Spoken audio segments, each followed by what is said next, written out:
Hello everyone, this is Zakir Hussain. YCP పార్టీకి సంబంధించిన పగ్గాలన్నీ ఇప్పుడు భారతీ రెడ్డి గారికి వెళ్ళబోతున్నాయి అన్నట్లుగా కూడా ఇప్పుడు ఒక వార్త అయితే సెన్సేషనల్గా మారిందనే చెప్పాలి. సోషల్ మీడియాలో ఫుల్గా చక్కర్లు కొడుతుంది అనమాట. ఒకసారి డిస్కస్ చేసే ప్రయత్నం చేద్దాం. ప్రస్తుతం మనతోటి పొలిటికల్ అనలిస్ట్ జగదేవ్ ఉన్నారు. వెల్కమ్ చెప్దాం. Hello sir. Hi Zakir. Yes sir, YCP పార్టీకి సంబంధించిన పగ్గాలన్నీ భారతీ రెడ్డి గారికి వెళ్ళబోతున్నాయా? వైసీపీ పార్టీ పగ్గాలంటారా? ఎస్ సార్, అవును. అది ఎప్పటి నుంచో వినిపిస్తున్న వార్తే.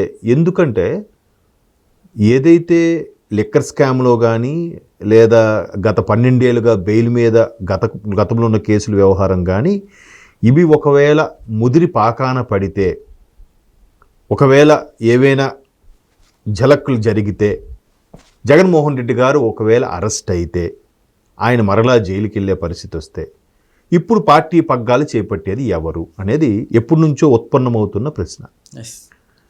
సరే, అప్పుడంటే జగన్మోహన్ రెడ్డి గారు పార్టీ పెట్టారు, అరెస్ట్ అయ్యారు. ఇది నిజంగా అన్యాయము, కాంగ్రెస్ ప్రభుత్వం అన్యాయంగా అరెస్ట్ చేయించింది. అప్పట్లో ఆల్మోస్ట్ 2013, 12లోనో 13లోనో జరిగిన ఇన్సిడెంట్. అప్పుడు ఒక 16 నెలలు 18 నెలలు జైల్లో కూడా ఉండొచ్చారు.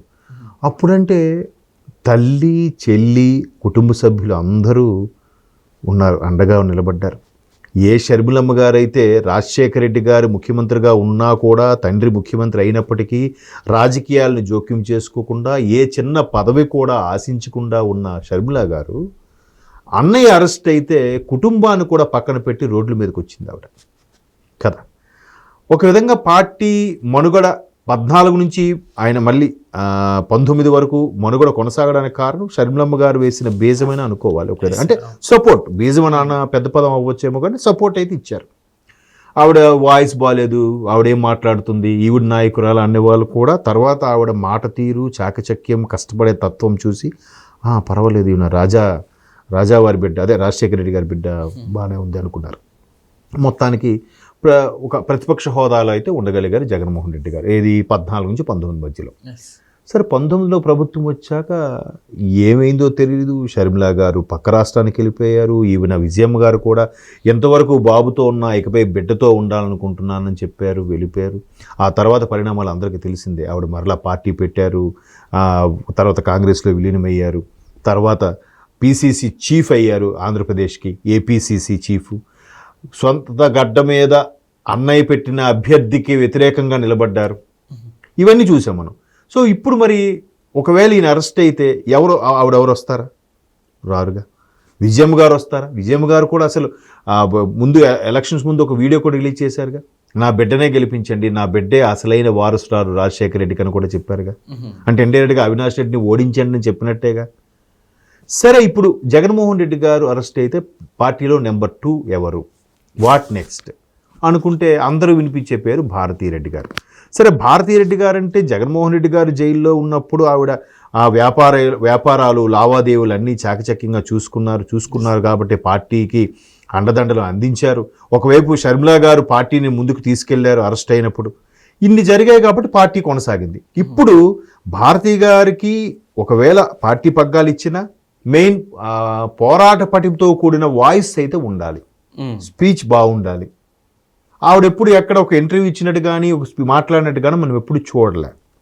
మరి అట్లా పైపెచ్చు ఈ పర్టికులర్ సామాజిక వర్గానికి ఒక చెందిన సెంటిమెంట్ ఏంటంటే, ఆ సామాజిక వర్గం చెందిన వాళ్ళు ఎవరైనా మహిళలు పార్టీ పగ్గాలు చేపడితే పార్టీ కొంచెం డౌన్ఫాల్ స్టార్ట్ అవుతుంది అనేది వాళ్ళకు ఒక సెంటిమెంట్ కాదు, అదొక సోషల్ మీడియాలో వైరల్ అవుతున్న అంశం. అది తప్పది. మహిళలు కూడా నాయకురాలుగా అది ఎదిగిన వైన మనం చూసాము.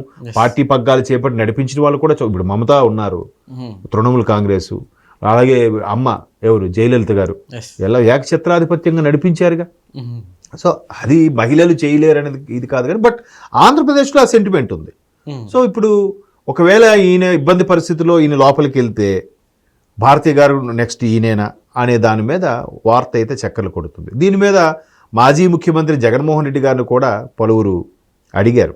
అదీ కాక ఒక పత్రిక పేరు అనవసరం, ఆ పత్రిక పేరులో కూడా నెక్స్ట్ భారతీ రెడ్డి గారే పగ్గాలు చేపట్టబోతున్నారు అన్నట్టు కూడా రాస్తే దానిపై జగన్మోహన్ రెడ్డి గారు స్పందించిన అంశం ఏంటంటే, వాళ్ళ పేపరు వాళ్ళ ఇష్టం, రాసుకొని డబ్బా చూద్దాము ఏం జరుగుతుందో అన్నట్టుగా అన్నారు. కాకపోతే ఈ చెప్పలేం. ఎవరు ఎప్పుడు ఎలా టర్న్ అవుతారనేది. ఇప్పుడు షర్మిలా గారు కూడా అప్పట్లో ఏమీ తెలియదు, బట్ అన్న కోసం మైక్ పట్టుకొని నడి రోడ్డు మీదకి వచ్చి పాదయాత్ర చేశారుగా. ఎస్ సార్, అవును. అప్పటి వరకు ఏం తెలియని ఆవిడ అసలు ఈమె మాట్లాడడం ఏంటి, ఈమెంటి మాట్లాడుతుంటే హాస్యాస్పదంగా ఉంది అనేవాళ్ళే. తర్వాత ఇప్పుడు ఆవిడ ఎంత చక్కగా మాట్లాడుతున్నారు, చక్కగా కౌంటర్లు కూడా ఇస్తున్నారు, వితౌట్ పేపర్ మాట్లాడగలుగుతున్నారు. ఇంకా జగన్మోహన్ రెడ్డి గారు పేపర్ పెట్టి మాట్లాడతారని ఒక విమర్శ ఉంది, కానీ ఆవిడకి అటువంటి విమర్శ ఏమీ లేదుగా. సో ఆవిడ మెల్లగా ఒక రాజకీయవేత్తగా రూపాంతరం చెందింది ఆవిడ. సో భారతి గారు కూడా అవుతారేమో, కానీ అట్లా భారతి గారు అప్పటికప్పుడు సడన్గా పగ్గాలు చేపట్టి చేసే పరిస్థితి అయితే కష్టం. ఎందుకు, ఇప్పుడు పదవిలో ఉన్నారనుకోండి, ఒక ముఖ్యమంత్రిగా ఉన్నాడు, అరెస్ట్ అయ్యాడు, నెక్స్ట్ ఎవరో ఒకరు చేయాలి. కాబట్టి గతంలో చాలా జరిగాయి. లాలూ ప్రసాద్ యాదవ్ గారు అరెస్ట్ అయితే వాళ్ళ ఆవిడే రబ్రీదేవిని ఎవరినో పెట్టారు. తర్వాత ఇక్కడ జయలలిత గారు అనారోగ్యం అయినప్పుడు పళనిస్వామిని పెట్టారు. ఒక పార్టీ అధికారంలో ఉన్నప్పుడు సరే ఏదో ఒక ఆప్షన్లుగా ఆపద్ధర్మం సందర్భంలో పెడతారు. ఇక్కడ అలా కాదు. అధికారం అయితే పోనీ ఏదో పక్కన నాయకులు ఐఏఎస్ ఐపీఎస్ ఆఫీసర్లు సజెస్ట్ చేస్తారు, నడిపించవచ్చు. కానీ పార్టీ పగ్గాలు అలా కాదే. నాయకుడు అనేవాడు ఎంత ఇదిగా ఉండాలి, చాలా చాకచక్యం ఉండాలి, చాలా తెలివితేటలు ఉండాలి, చాలా డిగ్నిఫైడ్గా ఉండాలి. అవన్నీ ఎట్లా వస్తాయి? వ్యాపారం వేరు, రాజకీయం వేరు. సో వ్యాపారంలో ఆవిడ సక్సెస్ఫుల్ ఉమెన్ అయి ఉండొచ్చు, బట్ రాజకీయంలో అంత సక్సెస్ఫుల్గా ఉంటారా, ఉండగలరా అనేది క్వశ్చన్ మార్క్. పైపెచ్చు రాజకీయాలు ఎలా ఉంటాయంటే ఎవడు సైడ్ అవుతాడో మనం ముందు ఆ అవకాశాన్ని సద్వినియోగం చేసుకుందామా, ముందుకెళ్ళిపోదామా అనుకునే మనుషులే తప్ప వెనకుండి నడిపిద్దాం, సజెస్ట్ చేద్దాం, వాళ్ళకి అన్ని సలహాలు అందిద్దాం అనుకునే వాళ్ళు ఉండరు. పైగా పార్టీలో కూడా కీలకమైన నాయకులు ఒక్కొక్కరుగా సైడ్ అయిపోతున్నారు. అతి కొద్ది మంది ఉన్నారు. అంబటి గారు, పేర్ని గారు, రోజా గారు, అమర్నాథ్ గారు, మార్గాని భరత్, ఇలా కొద్దిమంది ఒక 5-10 మంది నాయకులే ఉన్నారు. మిగతా నాయకులందరూ సడీ చప్పుడు లేకుండా సైలెంట్ అయిపోయారు. మేబీ వాళ్ళు వేరే పక్క పార్టీల వైపు చూస్తున్నారా, లేదా జంప్ చేయడానికి సిద్ధంగా ఉన్నారా, లేదా రాజకీయ సన్యాసం తీసుకుంటున్నారా అనేది తెలియదు. కానీ ఈవెన్ విజయసాయి రెడ్డి లాంటి వ్యక్తులు కూడా ఇప్పుడు లేరుగా. పార్టీని విడిచిపెట్టేశారు, రాజ్యసభ పదవికి రాజీనామా చేసేశారు. మరి నెక్స్ట్ నెంబర్ 2 అంటే ఎవరు నడిపించగలుగుతారు చూడాలి. మరి సజ్జల గారి ఆధ్వర్యంలో భారతి గారే మరలా పగ్గాలు చేపట్టినా సజ్జల గారు చాకచక్యంతో నడిపించొచ్చేమో, బట్ అది ఎంతవరకు రాణించగలుగుతారనేది చెప్పలేం. అది ఇప్పుడు పులి మీద సవారీయే కదా రాజకీయం అనేది. ఎప్పుడు కూడా భారతి గారు ఎంత తెలివైనా, ఆవిడ ఎన్ని బిజినెస్ను సింగిల్ హ్యాండ్తో నడిపించినా, ఇక్కడ రాజకీయం అనేది అక్కడికి వచ్చేసరికి ఇన్ కేసు ఒకవేళ ఆవిడ పార్టీ పగ్గాలు చేపట్టినా షర్మిలా గారికి వచ్చిన క్రేజ్ ఈవిడికి రాదు. షర్మిలా గారు రాజశేఖర రెడ్డి గారి బిడ్డ, ఈవిడ రాజశేఖర రెడ్డి గారి కోడలు.